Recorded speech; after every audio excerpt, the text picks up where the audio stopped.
Hello and welcome to The Rewind, a YouTube series where we dive into the making and legacy of various films from cult classics to award-winning masterpieces. Today's film is Teenage Mutant Ninja Turtles, the first big screen adaptation of those heroes in a half shell who were all the rage in the late 80s to early 90s and are still popular today. And I can attest to this. I got two kids aged 12 and 10, two boys, and they love the Ninja Turtles. But maybe not as much as I did when I was a kid, but they have a lot of affection for it. Joining me today to talk about the Ninja Turtles, EJ Tangonan, video creator, news editor over at Joe Blow. EJ, I thank you so very much for your time today. How are you? I'm good. Thank you for having me on, Matt. This is the perfect movie to be discussing. This is a defining film for me, and you too. I hear. It is one for me as well. So as I was saying in the introduction, I was huge Ninja Turtles head. I remember watching a cartoon every morning before school. Drawings, coloring, just everything, role playing, all that stuff. So when the I see the trailer, I forgot where I saw the trailer for the film. Mm. It had to be at the cinemas. And I was like, "Oh, we have to see this film. I have a younger brother, a couple of years younger than me. So we convinced our older brother, excuse me, who was probably around 18 at the time, has no bar, doesn't want anything to do with Ninja Turtles, convinced him to take us. This was 1990. And I still remember after watching it, I was just saying to my brother, that was the greatest film I've ever seen. I had the Ninja Turtles cup, that's got this sort of merch and all that. I had Oh this yeah. cup for like 10 years until it Wow. faded away. I kept it for that Wow. long. I don't know where it is now, long gone since then, but this is a movie that I absolutely loved. What about you, EJ? What can you tell me about your first experience with this film? Same thing. I grew up with the cartoons after school every day. And yeah, like I remember you were lucky. I never saw a trailer for it. I remember talking to my brother and he said, "You know they're making a Ninja Turtles movie?" And I just remember thinking, how are they going to do that? Like the Mm, turtles are so like I never thought unless it was Roger Rabbit that they drew them on. They were going to be cartoons. I couldn't figure out how they were going to get the turtles to come to life. And I actually, my mind was blown, not with the trailer, but I think I might have gone to see, I want to say it was like Honey, I Shrunk the Kids or something. But I was at the theater and they had a poster up for the Ninja Turtles movie. mm. And everybody knows that iconic, they're in the sewer drain and then the lid and then the Oh yeah. city. That that's a poster that just blew my mind. They didn't show much, but it just spoke so much volumes to me. And I remember this was like after watching whatever movie we had seen, and then me going out into the lobby and seeing it. And then I must have just stared at that poster for like half an hour to an hour. And I remember my mom like saying, "Hey, I need to go to the restroom. Are you gonna be okay?" I'm like, "Yeah, yeah, go ahead, go ahead." And I was just like staring at it. I was so mesmerized by it, and like I couldn't fathom what I was seeing. Like it was live action. And so it was interesting to think that I never actually saw them in motion, heard them talk until I watched the movie, and it was just Yeah. perfect. From what I remember, and I was looking back at some older trailers and behind the scenes stuff, it looks like a lot of the promo stuff that they had kind of like different voices in the trailers and such, and as Yeah. opposed to what they would be in the movie. But I also remember that poster. I remember so many things. I collected comic books at that time, so like these comic books come from the Oh. US, and you go through the comics, and it's like, hey, there's a poster for another thing for Ninja Turtles in there, which was fantastic. It's such an interesting time, 1990, for these type of films. And I say to my kids, I say to them, you don't know how lucky you are where you can just open up a channel or a streaming service and you can choose between 100 different adaptations of comic books or cartoons or what have you, because we just didn't Right. have that at all. Batman Mm-hmm. came out in 1989. That was a huge thing, but it was more misses than hits. Just to put into perspective, so Ninja Turtles comes out in 1990. That was the same year that really poor Captain America film came out. The one that went straight to Oh video. I don't know if yeah. you know that one. So The that's kind of Albert like Q. a yeah. That's and that just kind of shows where the how that kind of like the industry was at that time in regards to that movie. So Ninja Turtles itself, that it could be such a not only a success, because I think it was always going to be a success because it was always like a fan base there to want to watch it. But that they Right. pulled it off in the way that they did.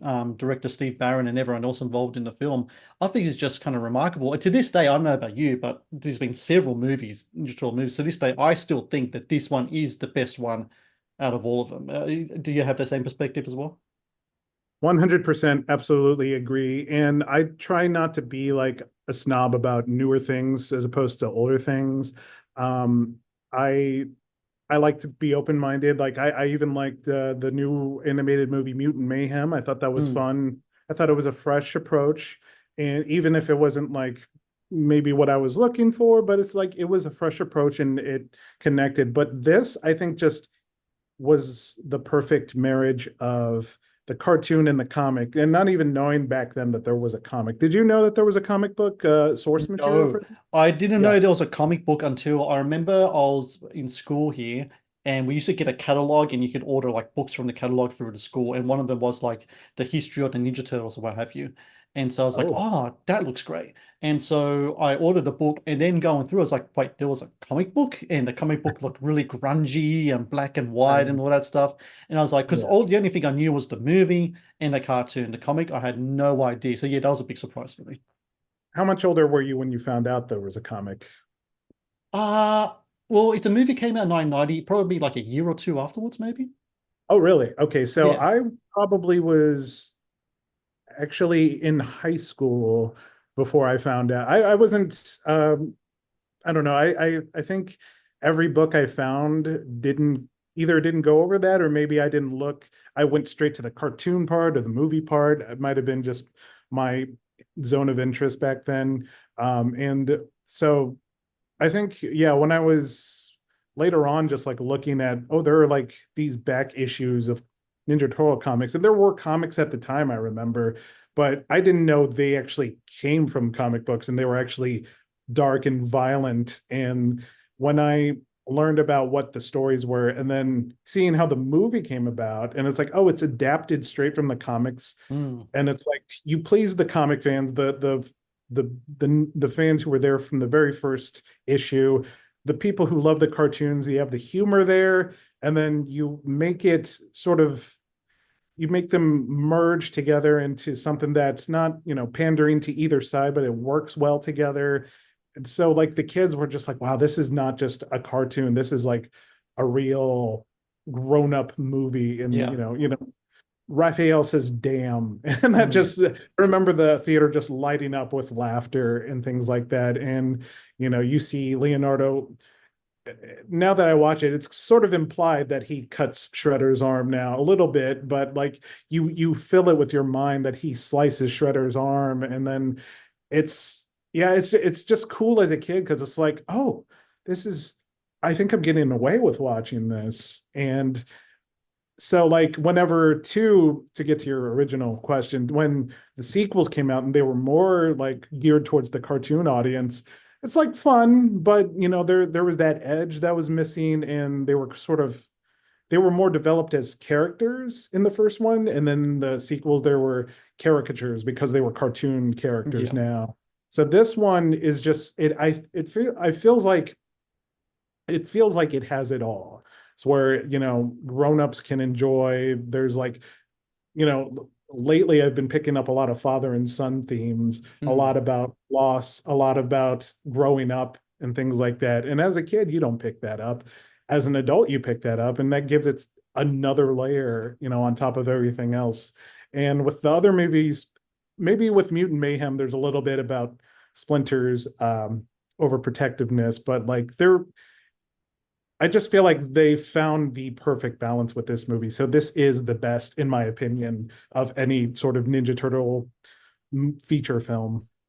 And I think what's important to bring up here in regards to when you're watching the film, and it's much darker than like the cartoon. Of course, the cartoon that everyone was introduced to is very much kind of like comedic in its elements, and the violence in it is kind of playful. It doesn't even feel like they actually even use their weapons that much. It was more for show than anything else. I think they were Right. throwing more pizzas at the bad guys than they were kind of like nunchakus or size or what have you.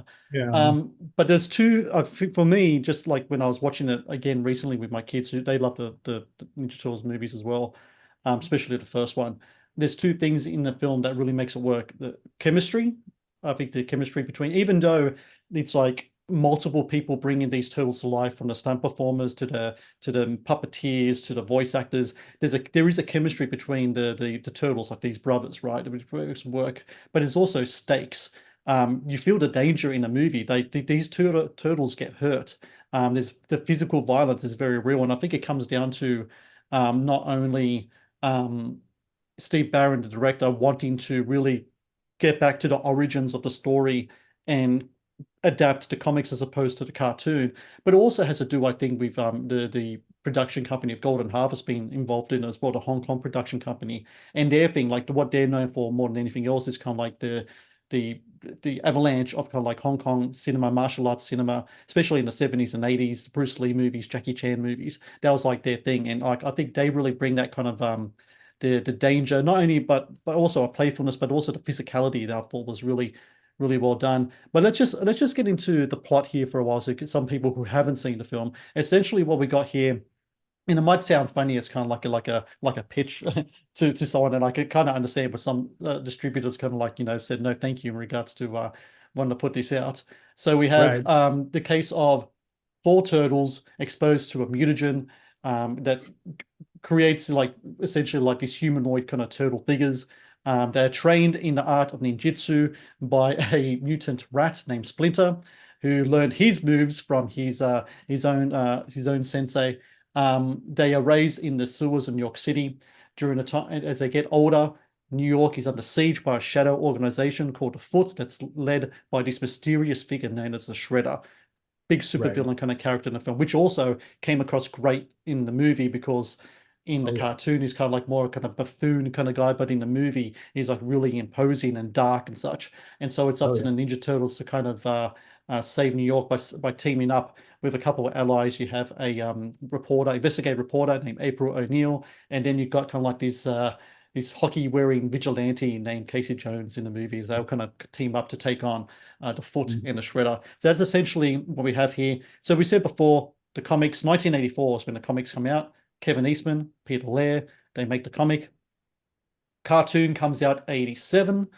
Huge merchandise everywhere. Kids love it. So I think there's going to be a lot of people saying, when's the movie going to come out? But like I Mhm. said, we're talking about late 80s here. Doesn't happen that often. I think, in my opinion, Batman, when that comes out in 1989, and when that Mhm. works, for me, I think that's where people said, you know what, we should have another crack at this because maybe it worked. Do you think the whole Batman could end a success from that? Not only on the movies, but the merchandise and everything comes to that. Do you reckon that kind of really made people kind of re-look at some of the properties that are out there and say, you know what, we should try to get in on this now while it's hot? Yeah, I mean, with and not even just with Ninja Turtles, you could see it with like there was Dick Tracy, there was the Shadow, Mm, like mm, just a little bit after Batman, people tried to do other do similar things. But if I recall correctly, I think because of the like if you listen to the way you describe it, I could just see like 50, 60-year-old studio people going, what? yeah, And then like I think they were whoever had the rights to the film was turned down by nearly everybody except yeah, for New Line Studios. And I don't think I don't know if it's accurate, but I don't know if if the cartoon had come out yet. And but I think New Line was still sort of interested, but definitely the cartoon hit.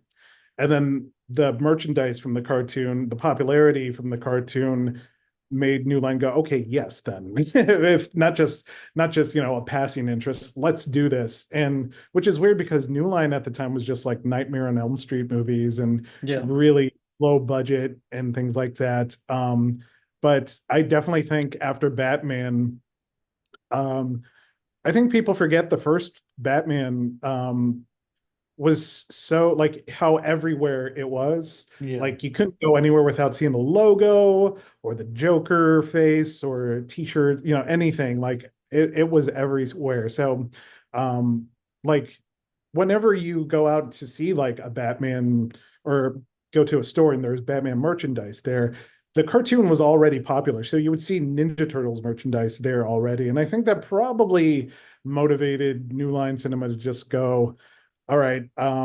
let's put as much as we can into this. And, I think you mentioned they went to Golden Harvest. Like, I never realized how smart that was that they went to Golden Harvest, which I only knew back then because I got to see imported Jackie Chan movies, imported Mm. Bruce Lee movies, and I knew the logo and I knew of Raymond Chow and things like that. So I didn't actually put together that, oh, Golden Harvest is the same studio that did all, the Bruce Lee and Jackie Chan movies. And then later on, I was like, oh my God, that's so smart because those movies, especially around that time, Jackie Chan, Sammo Hung, Yun Biao, they have all these incredible stunts. And they knew that, okay, we're going to have turtles, but they're ninjas. And if we Mm. can have the like amazing martial arts action in it, then it could really be something special. And so they had, I'm not sure who choreographed the fights for this movie, but to have that studio to like go overseas and have this studio sort of co-produce it is such a brilliant turn. And they obviously, I don't know, they had Ernie Reyes Jr. doing some of the doubling. I think they had the actor who played Liu Kang in the video games of Mortal Kombat doing some of the doubling. So they got some really good stuntmen. And like, it is amazing the kinds of stunts they do with those suits on because they're so bulky, they're so awkward. And yeah, like they'll do like full flips, they'll do like 360 kicks and things like that. Some things you can forgive, but that's I mean, it's almost like a miracle that it worked out the way it did because I either that or Steve Barron is just that talented and I wish he did more movies because it's amazing he was able to put it together like this. And the reason I think this one lives on better than all the other movies is because it it was the best it could be for what it is. Maybe if it was made today, they would tack on another hour to it, and Mm. there'd be more subplots. There'd be a little more backstory and things like that, and there'd be a lot more money put into it. But for the '90s, or I guess for the late '80s when they were making it, they probably didn't know what they had, but they knew they had a brand that was going to hit. So, I mean, it's amazing that it lived up to the hype. Well, so going back to kind of like talking about who had the rights for it and all that. So you had these producers. So their names were Gary Proper Oh, and just go down. So we got Gary Proper, Kim Dawson. They secure the rights. So they okay. get the film rights. They get someone to write it for them named Bobby Herback. He writes a story. That's my They take it guess. everywhere. No one wants to touch it. They go to Golden Harvest. So the head of production of Golden Harvest at the time was this guy named Tom Gray. And he's like, I don't know, man, why should we take this on? And I think it was the screenwriter, Bobby Herback, who said, I'll tell you what, you ask your kids whether they'll watch Ninja Turtles movie, and then you get back to me. So the Tom Gray bloke from Golden Harvest, he asked his kids, and they lose their freaking minds. They're like, yes, and he's like, oh my God, this is like a big thing. So they take on the movie, $3 million budget, and then they bring in Steve Barron. So supposedly the script was more kind of like the playful kind of thing, like you'll see in the sequels. Steve Mm, Barron, who at that time he was a music video director, he did Billie Jean, he did Take on Me, Aha, Money for mhm, Nothing from Dire Straits. He did a whole bunch of stuff. He also directed a movie in 1984 called Electric Dreams, a bit of a cult classic film as well. oh, He's like, no, this looks like interesting, but we need to go back to the comics. So he rewrites the script. He has another writer with him by the name of, we're just looking here, Todd Langan. So they rewrite the script to make it more grittier and such, the stuff that we kind of see. And so Golden Harvest is to choose between either going with this Bobby Herbeck script. He's a guy that kind of like had the story and pitched it to everyone. Did they go with him or did they go with Steve Barron? And they've decided to go with Steve Barron, his vision for the film, which is interesting as we'll come back to later. So they got the script, they got 3 million, they got everyone on board. So now they have to cast this thing. And so they had to figure out how to bring the turtles to life. So Steve Barron is actually like a veteran from the Jim Henson Creature Workshop. He goes to right. them. And at first Jim Henson was like, I don't know, it's kind of, kind of violent, this stuff. And then he kind of convinces him to take it on. And then you have what you see in this movie, which is this great kind of costume design, the animatronics. Supposedly, the shell itself is just filled like built with a big battery, which weighs kind of like 30 kilograms, which is over like 60 pounds. And Yes. then you have wires in the head as well. So you have puppet. So you have the stuntmen. So you have the costume. You have the stunt guys. You have the puppeteers, and you have all the crap in the back. So it's like at least essentially 4 to 5, 6 people just for one character. And I gotta say, man, they really do pull it off. I think it still looks fantastic. Right. And the kind of articulation they get in the masks is Yeah. amazing. I think didn't Barron direct some of like wasn't there a Jim Henson TV show? I'm forgetting the Oh, name. probably maybe like a Muppets thing or something. I Something have like to look it that. up now. It's not I keep on wanting to Fraggle say Dark Rock. Fraggle Rock. It could be. I'm gonna look it up I'm not now. I'll see. okay. My mind keeps going to Dark Crystal, but I know it's a TV show.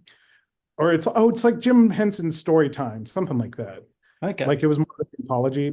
And so he probably knew what the capabilities of those puppets were working on the show.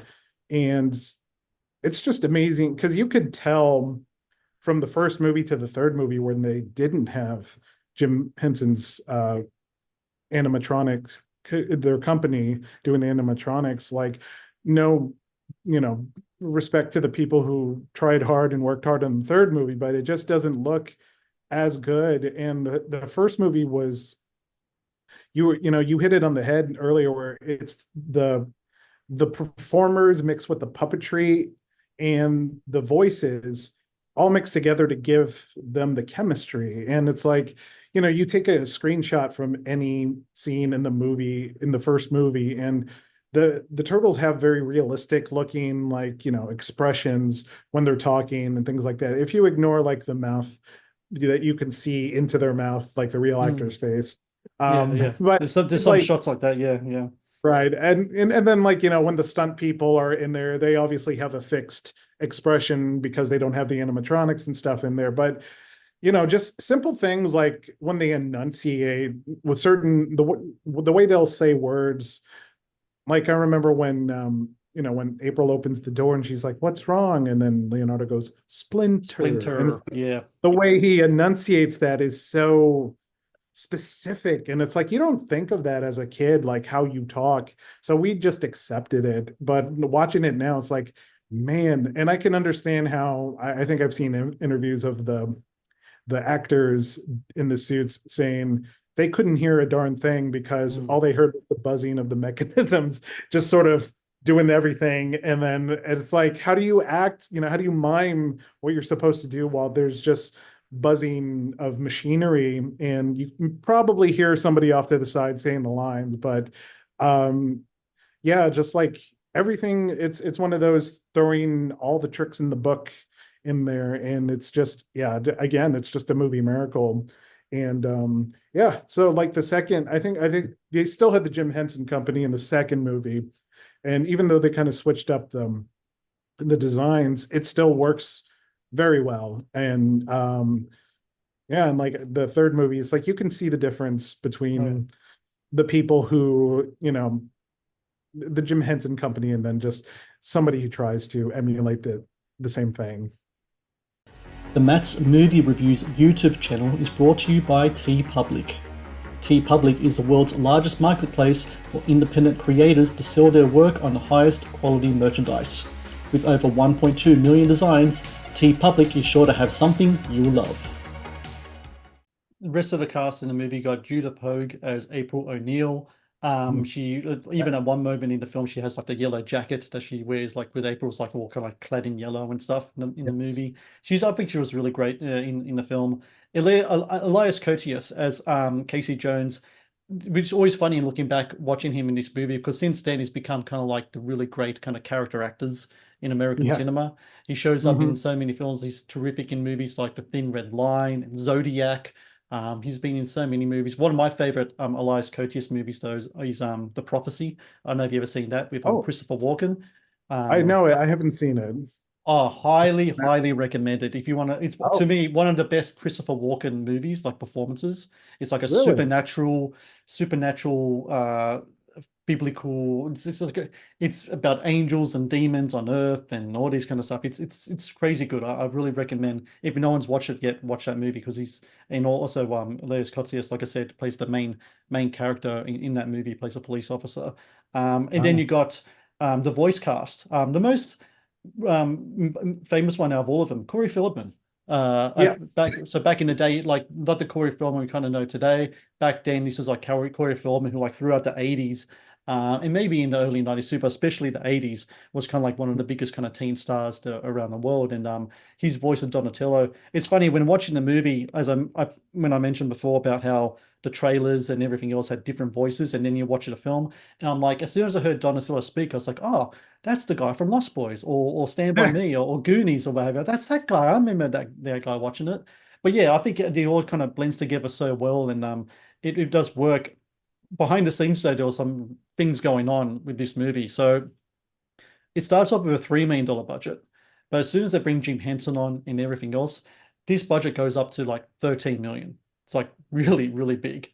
We Mhm. spoke before about New Line. New Line kind of come in. They decide to do like the distribution for the film.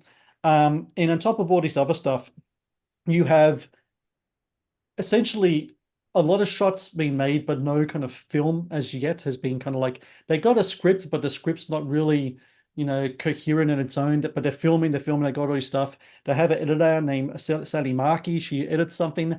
So Mm. Steve Barron does something kind of cheeky. He knows people over at Disney. So he arranges a secret screening. But this is without the people at Golden Harvest knowing this. He arranges a secret screening for the Disney CEO so he can get some type of feedback.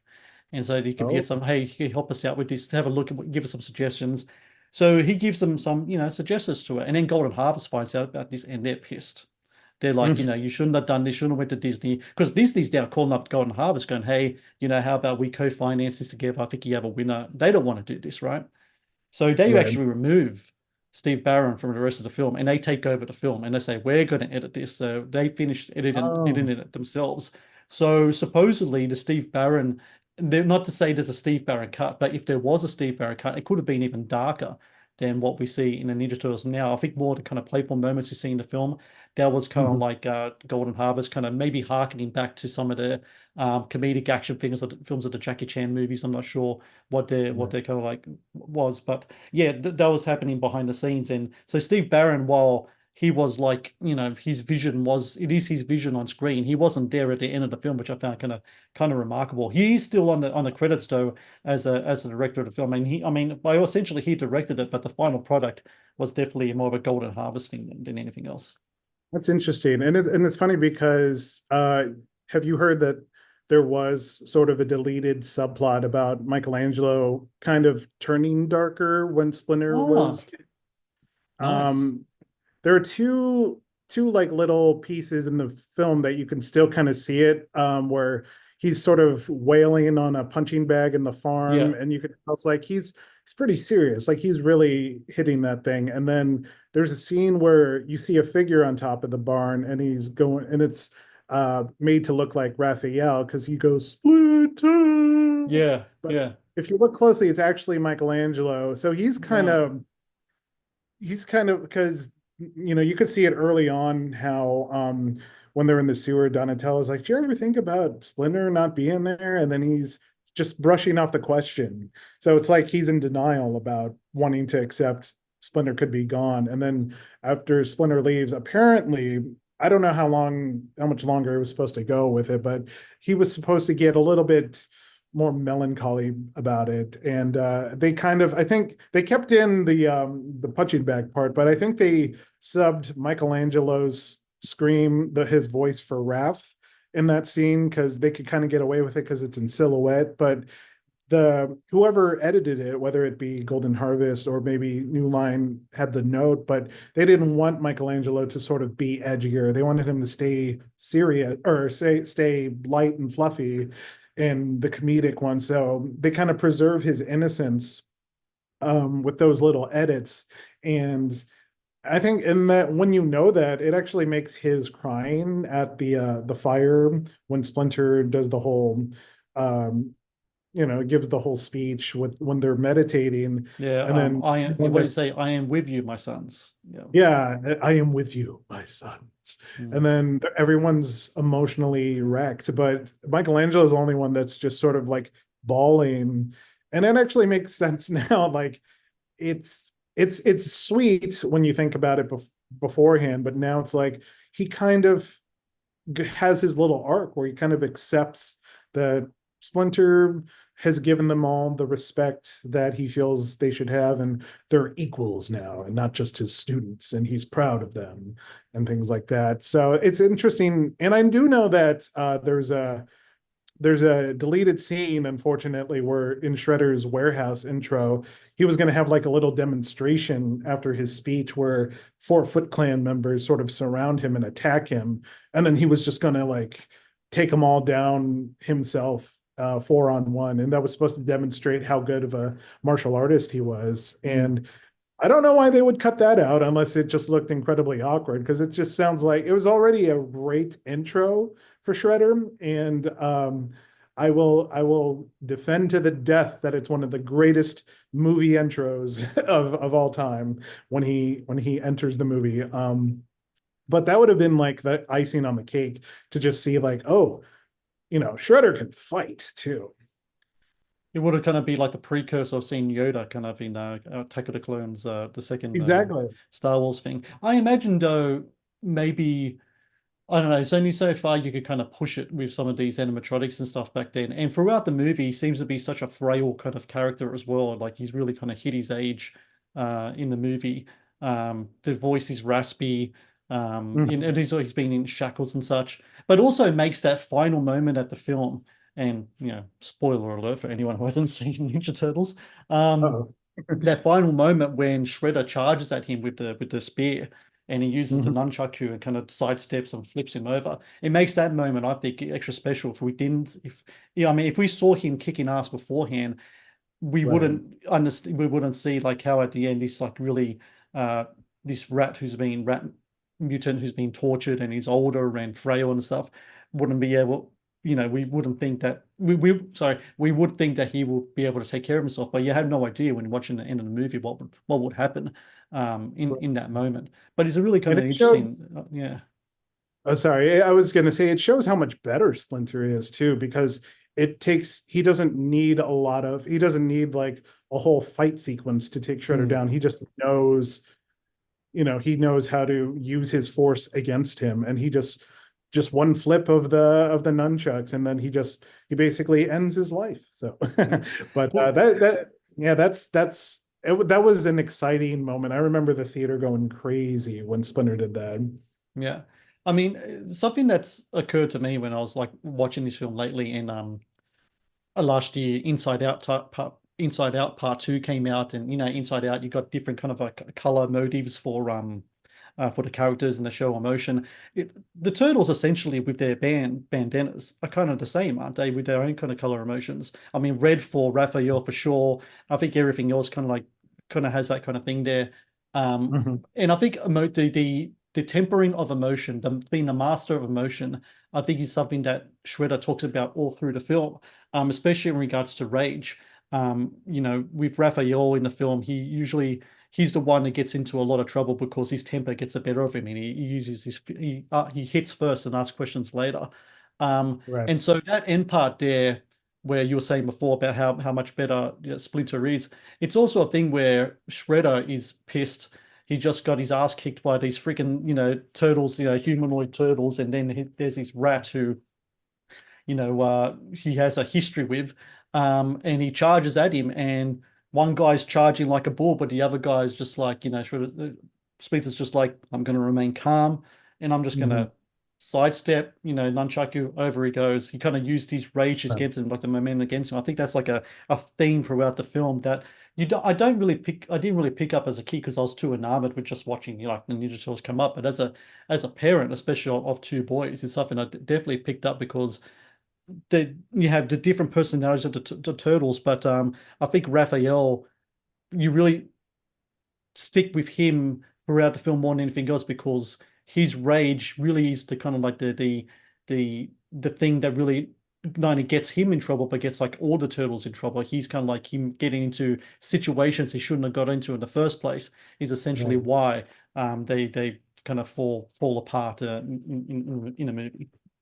And there is actually the last time I watched it, there's a scene that actually perfectly illustrates what you're talking about on Shredder's side, how Splinter tries to nurture Raphael so he doesn't snap and he doesn't let his temper get the better of him.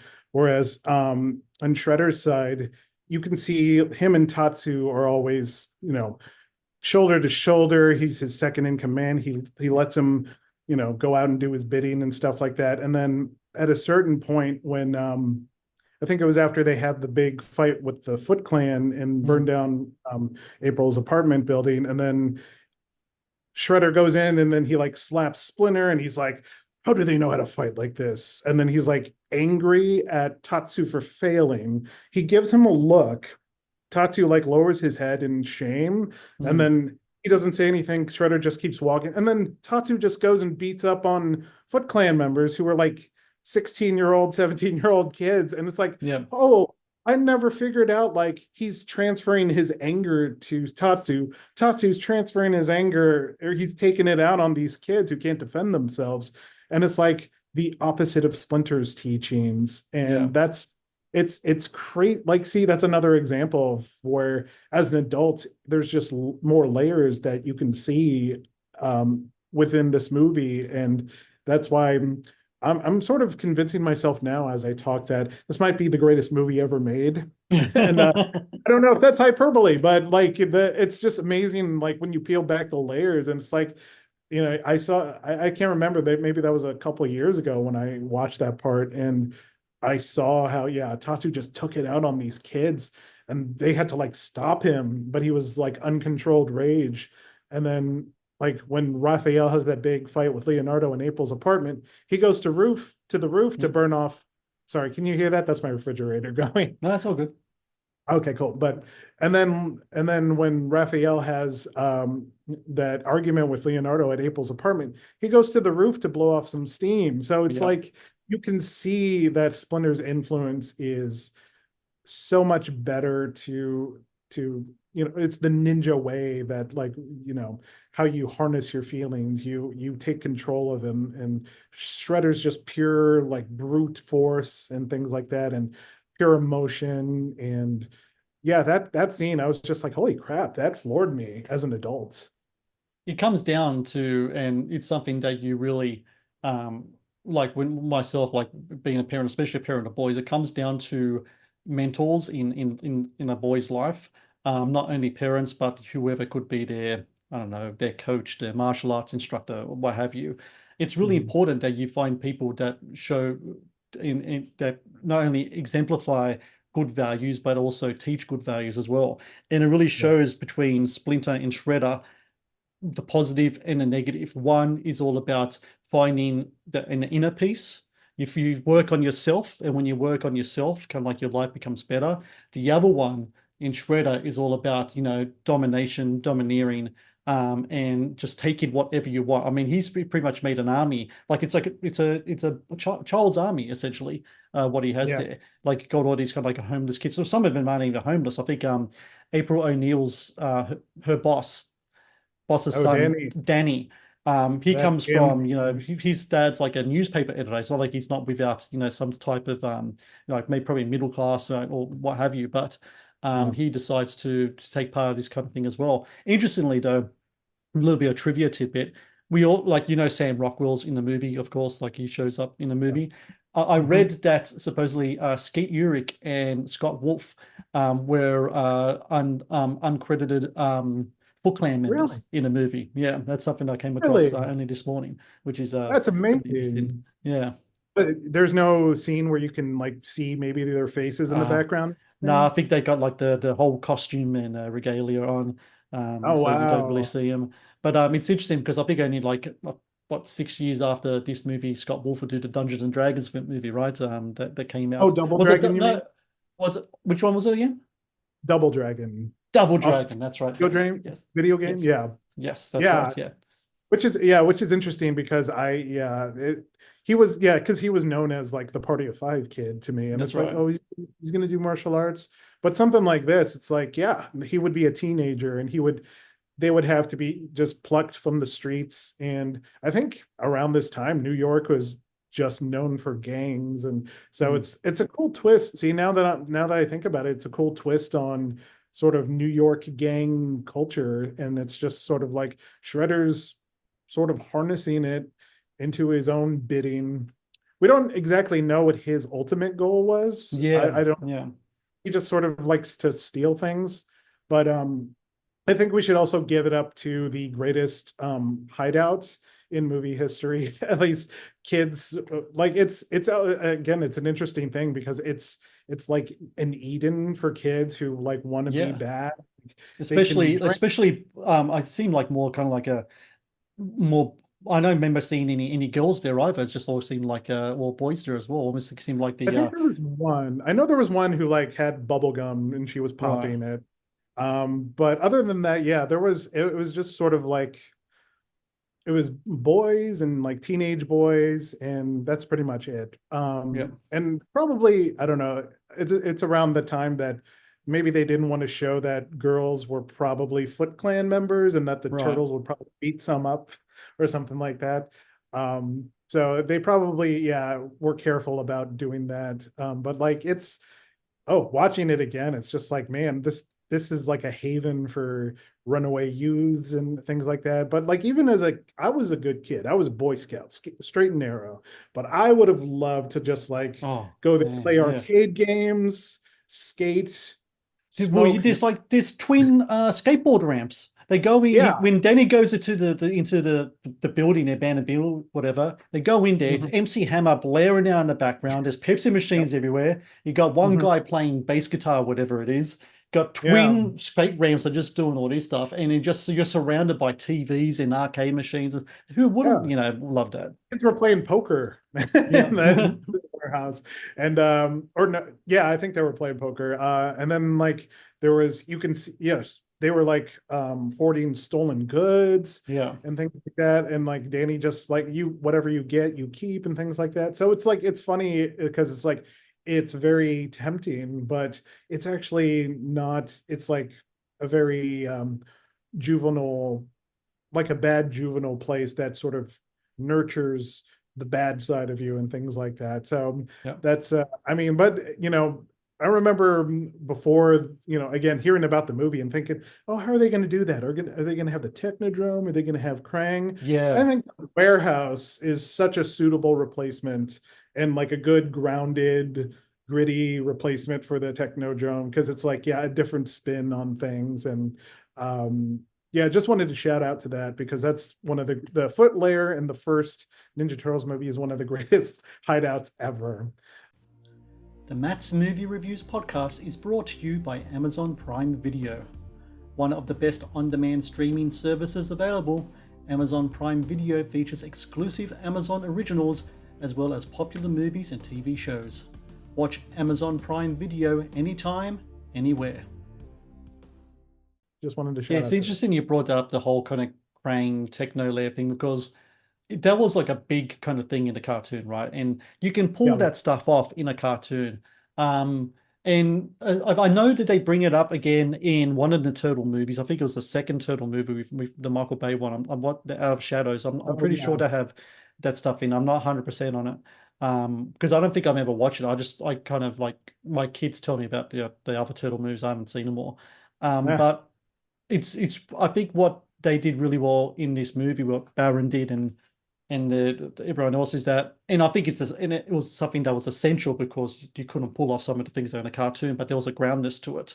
Um, if there was going to be a shadow organization kind of thing in New York City, yeah, you just play into what is happening at the time. You have the gangs, you have the culture at the time, you have a youth culture, especially around in the 90s. I think grunge was just about to hit not long after that. So you can tap into that kind of stuff. And then if you're gonna have, turtles, doing ninjutsu, all along this thing, you got to have a kind of ground this in their characters as well, which I think is something that a lot of kind of superhero movies kind of miss out on. I think sometimes it seems like it's like this group of this team against some type of intergalactic whatever. It's like a big fog that's coming from the Earth, and you wave your hands around and it goes away, kind of thing. Yeah. A lot of times they don't tap into chemistry, stakes, especially. You need to have the stakes, but you need to have a grounding to it as well, which is why that first run of the MCU kind of worked really well. I think they did a really good job in establishing kind of like these characters and having like a grounding to them all. Right. That kind of other superhero movies couldn't do. I think you have to put your time into that stuff. And even though the Ninja Turtles movie is just such a the novelty of it, and just the whole kind of premise of it is just so, if you just have it on paper and if no one knows what it is, it just seems so kind of ludicrous. It Mhm. works in this movie and it works really well, and everyone loved it. I mean, this movie, like I said, 13.5 million. It was a cost. I think it made something like $150 million US alone. I think like Mm. 200 million globally, which is Yeah. like of course a huge markup. And you have pretty much, it's essentially an independent film, Yeah. and they put this thing together. Um, Everyone loves it. There's merch everywhere. In fact, I was going through I don't know if you Oh, can what you got?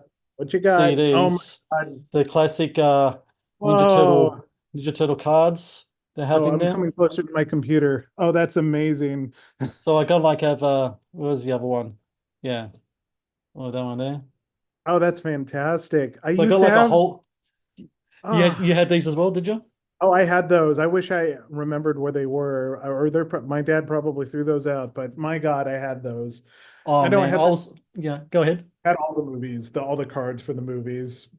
I was Sorry, go ahead. all over it. I still remember when you buy the pack and it had the stick of gum in it, and there was the powder on the gum, and the Mhm. powder and the gum will stay on the card, and like the card will Yeah, kind of smell like the gum for a while. And I eat the gum, and it's the hardest gum I ever had in my life, but I ate it because it's Ninja Turtles gum, so I had to have yeah. it. It's like I plastic. had, I mean, it was, I don't know where it came from, I don't know what it was made of, Yeah. but I had to have it. So I had the toys, I had that stuff, I had the cup, like I said before, I had the cup, and then the big thing from this, and I don't know if you had this as well, when it came out on video, Mm. VHS comes out. I wish I still had it. I mean, it might be around my house somewhere. I don't know, but I remember Uh, the cassette itself was green. The oh, cover was like, you have the turtles in the group. They're like doing a pose, and like when it says Teenage Mutant Ninja Turtles, it's kind of like yeah. it's like highlighted in green, it's a black background. Mm. My brother, younger brother, and I remember we got that video. I think it was for a Christmas gift or something. We did not stop watching that thing for like a year. I mean, it was on Uh-huh. over and over, repeat, repeat. And this was Or, back when, like, getting video movies like that on VHS, like if you weren't renting it, it's kind of hard to buy. That's why it wasn't like in Australia, and kind of expensive too. I mean, it's like these days, some physical media could go for really cheap, not so much others, but some can. But back then, it would have been like I'm sure it cost like at least, I'm thinking just Australian dollars, maybe 50 Australian dollars to probably get your hand on a cassette like that. And right. we gave it its money worth for sure. Did you Oh, ever yeah. get like that videotape when it came out?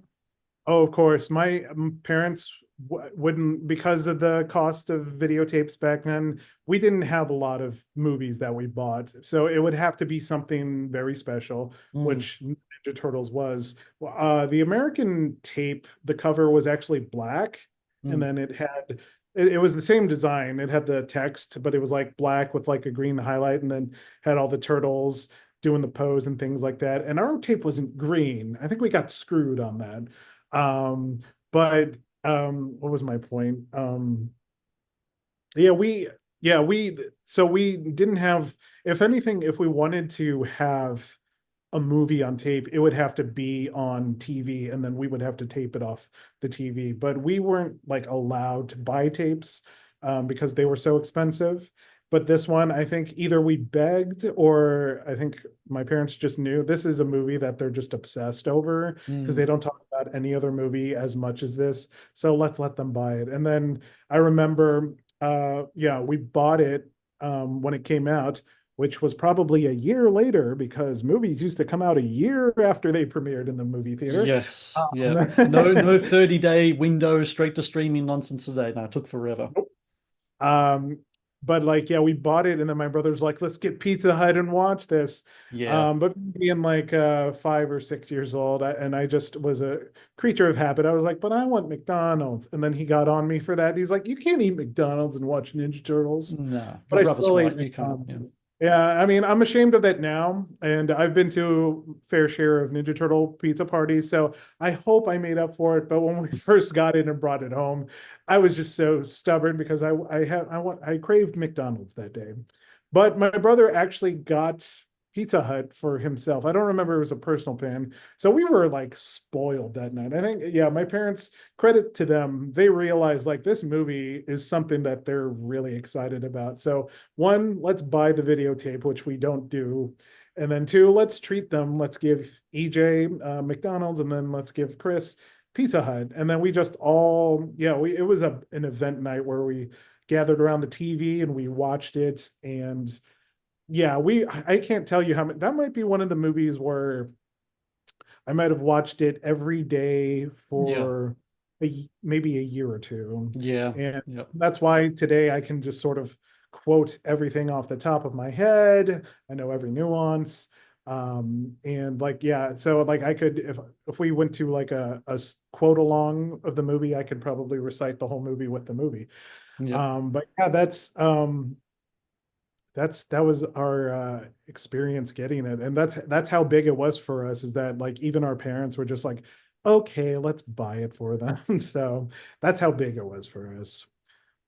Pizza Hut, the first time I ever had pizza was because of Ninja Turtles, because Pizza Hut had like Oh a really? campaign. Oh And yeah. so we ordered Pizza Hut. And so I'm just reading here that it was a Pizza Hut had a $20 million marketing campaign tied with the film. Funny thing is that when they order pizza in the movie, they have Domino's. Domino's Pizza. I wonder if Domino's was approached to do be part of marketing this, and if they said no, they messed up big time because Pizza Hut. I think that was a time when Pizza Hut kind of took the edge in the in the pizza wars, if you're going to call it Mhm. that. Because I wouldn't be surprised because of this movie, because I can't think of any other pop culture character that is aligned with a food group as much as Ninja Turtles is with pizza. Maybe Garfield with lasagna, but other than that, I can't think of anyone else really that's close to Yeah. that. Popeye with spinach. I don't know. That's Oh about yeah. it. Yeah, and that's interesting because I don't know what the Australian videotapes had, but we had a Pizza Hut commercial at the Yeah. beginning of the tape. So it Yeah. goes from that to, in the movie, they have Domino's prominently displayed. They have the Domino delivery guy who was played by the Michelangelo actor, by the way. That's right. Yeah. And yeah, and then like later on, they were I think they have it, or Danny had some, and then they were just like, do you like penicillin on your pizza? Maybe that was a little jab to Domino's. I don't know. I know, but I was still trying to figure out back, like as an Aussie, I was like penicillin. What I don't really understand what he's going on Yeah. about there. But Yeah, um, that's one for the adults. yes, absolutely. Um, so supposedly in the UK, they removed the scenes with the nunchakus in the movie and instead used alternate shots of Michelangelo in order to conceal his nunchaku weapon throughout the film. So that even shows like even the duel between like Michelangelo and the Foot Clan, like the really great scene. Remember the one where he's like doing the nunchaku kind Yeah. of thing, the nunchaku off. They took that off. Didn't even Ah, show that at all to any of the people in the UK. so what do they And do? They also, just don't do at that? I mean, that's like one of the best scenes in the movie. That was fantastic. I Yeah. love that when he puts on his finger at the end and it kind of just spins around. Well, the Also, Foot Clan soldier is hilarious in that scene too, because he's like impressed with Michelangelo's skills. yeah, He's just, oh. Anyways, sorry, go ahead. and also they got rid of the scene at the end where Shredder is shredded by the garbage truck at the end. Instead, Uh, it was heavily edited, and also the song Turtle Power. We met Turtle Power. right. They From edited the song to remove the word ninja to hero. Oh my This was in the gosh. UK. I don't know what the fuck was going on in the UK back then, man, but it's just like it's just some that's weird stuff right there. But yeah, that's I have kind since of found out about crazy. that. I knew they Yeah. did that with the cartoon. And it's easier to edit the you can see it on YouTube. They have an alternate version of the theme song where they Teenage Mutant Hero Turtle, like they have to dub in hero. And then I think yeah, in the cartoon it's just easier to cut out Michelangelo's nunchuck scenes. And then I think down the line he just stopped using nunchucks altogether and he used Yeah. battering ram or no, a Right. what am I thinking? Oh, grappling hook. I was Right. thinking of ring for some reason. But no, it was like a grappling hook with a little turtle shell on it, and which is just totally not cool. Like No. it's not fun to, whatever. But yeah, that's so strange, both of those edits and things like that. And yeah, I didn't find out until later on that they Yeah. did that. I'm still bewildered by the fact that they edited the movie to take out those scenes because those were big scenes in the Yeah. movie and prominent scenes. Like what do they do with the Splinter scene where he takes it and flips Shredder over the ledge because he Yeah. uses the nuns there. That's right. So, yeah, that's crazy. And I do know there's an alternate or there's an extended ending. Have you heard of the extended ending? From what I saw, it's April and Danny's in a room, and Danny's dad is talking to him, and in the background you see the Ninja Turtles kind of like peeping their head like through a window, like looking out at the city. It's April and Danny like pitching the Ninja Turtles story to like a Right. comic executive. So it's like sort of or a movie executive. And I think it's supposed to be sort of a satirical like like a parody of how they tried to shop the movie around and got turned Yeah. down. And then the thing is like, yeah, he's like, nobody's gonna believe this. And then all the turtles peep their heads through the window and things like Yeah. that, which is it was a fun discovery. It's on YouTube, you can watch it. It was a fun discovery, but yeah, I didn't need that. It was that's a little bit more like lighthearted and I think it ends on a pretty good note anyway. So I think so that too. that's The that's Cowabunga, the turtle, the TURTLE power song is just oh yeah. perfect. You have the soundtrack? I had the cassette soundtrack. I don't think I had the soundtrack, but we taped it off the radio. Again, Right. we couldn't play these things. So I think we taped it off the radio. And I remember getting up early, like before school, to watch MTV because I knew they ran the videos on loops. And I didn't know how to time it. So I just would just watch every video they played on MTV in the morning to see if I could catch the music video for Turtle Power. And there were times where I got lucky and there were times where I didn't. I never got to get, like find it and get it on tape, but later on, like when it's on YouTube and everything, it's just like, oh, that's it. It's just how I remembered it. That Nostalgia was like hit. the Yeah. thing that I could not find. That was the holy grail because Yeah. I don't know if they sold a music or a VHS tape of it, but like, yeah, that was a piece of the media that I didn't get to see a lot. So Yeah. watching it again, I was like, oh, but did you have the soundtrack? Well, I had the Turtle Power song on cassette tape and Uh, played it over and over. And this is when the cassette tapes used to be able to fold out and you have the lyrics on there. And I tried my right. best to kind of to read along with the stuff. There's a lot. The rap was kind of hard to kind of outside the chorus. It's very get April O'Neil, get me a reporter, blah blah blah kind of thing. I Yeah. was like, I can't go along with this. Like I'm trying my best, but yeah, I did like the film clip in the song because the film clip here was on heavy rotation as well on our Right. different music channels. We're going to end this now with a discussion we haven't had yet, which I thought would be a nice way to conclude it. Okay. Who was your turtle? Who was your favorite turtle? And did you have a favorite turtle back when you were a kid? Has it changed now, or have you stuck with the one turtle throughout all this time? It's funny because I never realized how controversial my favorite turtle back then was, but I was a big Leonardo kid. Me And too. oh, really? Okay, Yeah, cool. I have a friend who hated him because he felt like he was smug. And then when he would argue with Raph, he always took Raphael's side. And now I see it. But it's like, to me, it's like I always liked how he was a ninja. He was the serious one, he was the leader. But now, I think it's harder to pick because I actually really like them all in different ways. Like, I would say back in the day, if you looked at my toys, the Leonardo one was worn out the most because I played with that the most. And the one that was in fresher condition was Donatello. I would not play with the Donatello as much, but now I'm looking back and I like Donatello, like the cartoon, the movies, and everything. Michelangelo was always fun to me, and I loved Michelangelo, cartoon, movies, and everything, but he wasn't always my favorite. Raphael, I loved him in the cartoon because he was the sarcastic one. And in the movie, I was like, wow, he's not like funny. He's just like angry all the Angry, time. yeah. And I never even knew that they were actually being faithful to the source material.